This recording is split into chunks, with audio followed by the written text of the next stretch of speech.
একজন এমি মার্তিনেজ আছে বলেই আর্জেন্টিনা আজ দুর্বার গতিতে ছুটছে। এমি আছে বলেই আর্জেন্টিনা হারতে ভুলে গেছে। তার গ্লাভস যেন মাকড়সার জাল। তিনি চীনের মহাপ্রাচীর।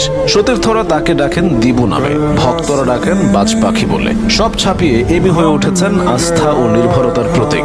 আর্জেন্টিনার জার্সিতে তিনি যতগুলো ম্যাচ হেরেছেন তার চেয়ে বেশি ট্রফি জিতেছেন। মাস্টারমাইন্ড কোচ স্কালোনির ট্যাকটিক্স কোনো কাজে আসতো না যদি এমিলিয়ানো মার্টিনেজ নামের কেউ না থাকতো।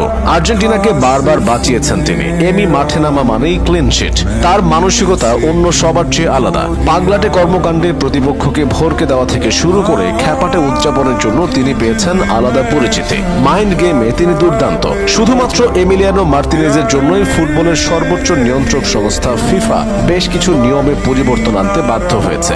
এখন থেকে গোলকিপাররা পেনাল্টি নিতে আসা প্লেয়ারের মনোযোগ নষ্ট করার মতো কোনো কাজ করতে পারবেন না। পেনাল্টি নেবার সময় বাড়িয়ে দেরি করিয়ে দেওয়া যাবে না। গোলকিপাররা গোল পোস্ট এবং নেট ছুঁতে পারবেন না। একজন এমি মার্তিনেজ আছেন বলেই এত সব কাণ্ড ঘটছে, অথচ এই পথটা তার জন্য সহজ।